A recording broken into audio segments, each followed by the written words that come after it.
conjugal pastimes of Radhika and Madhava, and their qualities, names, and forms. The spiritual master aspires to relish these at every moment. I offer my respectful obeisances unto the lotus feet of such a spiritual master.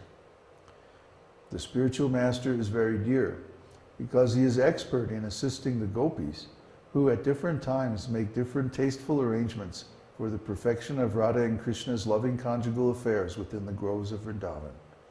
I offer my most humble obeisances unto the lotus feet of such a spiritual master. The spiritual master is to be honored as much as the Supreme Lord because he is the most confidential servitor of the Lord. This is acknowledged in all revealed scriptures and followed by all authorities. Therefore, I offer my respectful obeisances unto the lotus feet of such a spiritual master who is a bona fide representative of Sri Hari, Krishna. By the mercy of the spiritual master, one receives the benediction of Krishna. Without the grace of the spiritual master, one cannot make any advancement. Therefore, I should always remember and praise the spiritual master. At least 3 times a day, I should offer my respectful obeisances unto the lotus feet of my spiritual master. So this is the most important principle in spiritual life because the spiritual master is the source of all spiritual advancement. The mercy of the spiritual master is what gives us love of Godhead and perfection in spiritual life.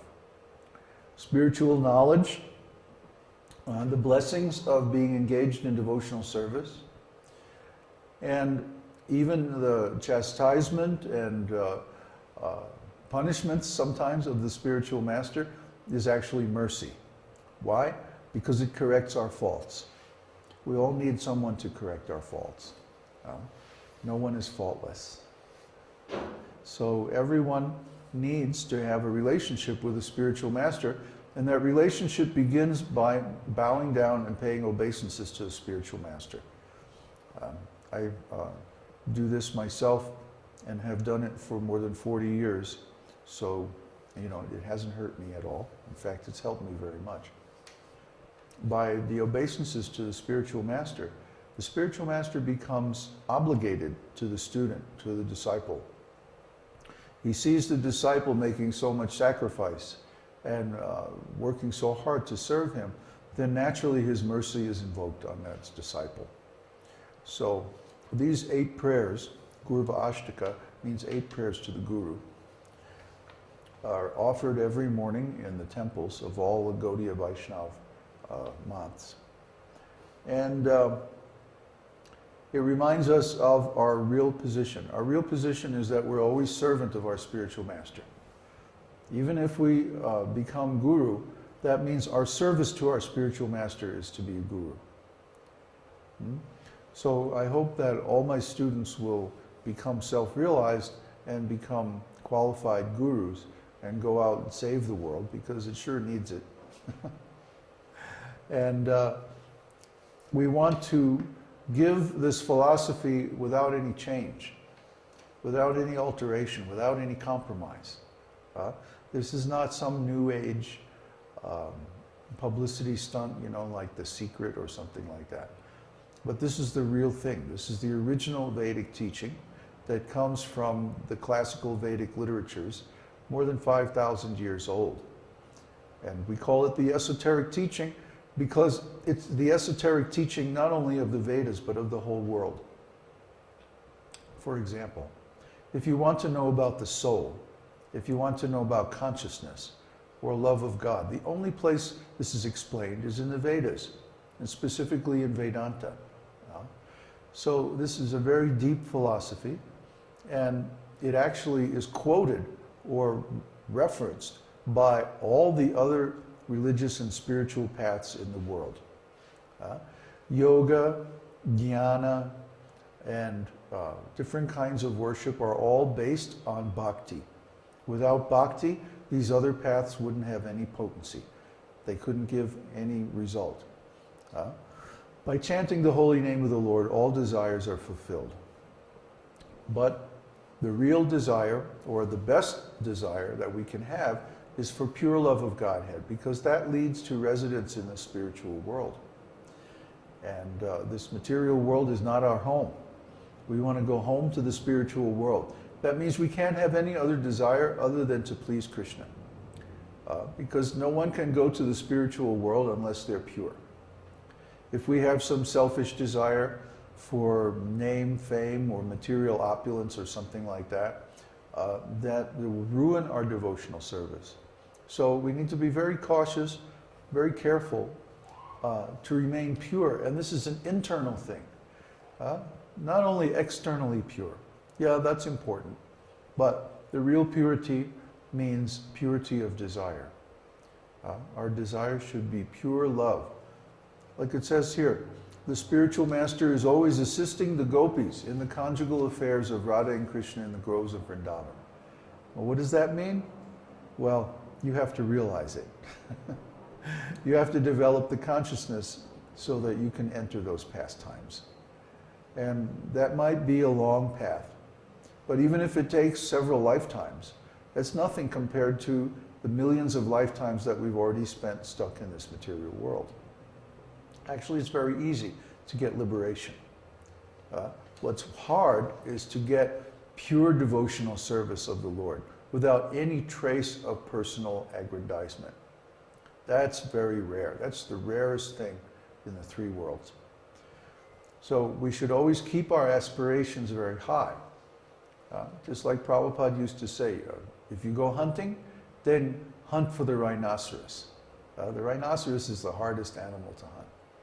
So that way, if you fail, then even the consolation prize is very wonderful. So even if we fail to develop pure love of Krishna, even the consolation prize, which is liberation in Vaikuntha, is very wonderful, very beneficial. And from there we can make further advancement. So, I hope you all are happy and well engaged in spiritual life today. Today we're going to look at the two shlokas from Sri Vishnu Sahasranam that we posted last week, and from the prologue, shlokas 10 and 11. There's Krishna playing his flute now, you hear? We should talk about The painting? Yeah, we were going to say something. Oh, I was going to show it. Yeah, put the camera on. Krishna Prapti made this very beautiful painting. Can you see it? Yeah. Nice painting of Krishna, which he sent to us as a gift. So I want to thank him very much for his nice gift. This is devotional service. Whatever talent we have, or whatever skill we have, whatever abilities or creative talents, we should offer them in the service of the Lord. For example, I used to be a professional musician.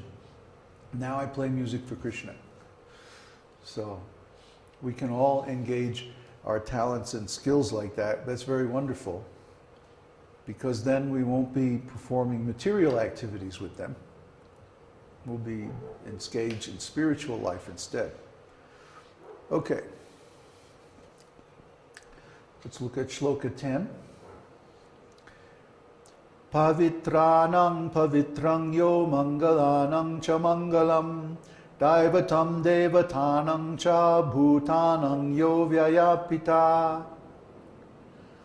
Lord Krishna is the most purifying of purifiers, and the power of the Ganges and other places of pilgrimage to remove sinful reactions is derived from him. He is the most auspicious of all auspicious personalities, and he gives to Ganesh and others the power to remove obstacles. He is the most worshipable person, superior to Brahma and all the demigods. He is the eternal, original Father of all living entities. So we gave already extensive purport on this verse in the blog, the podcast, but I wanted to add something.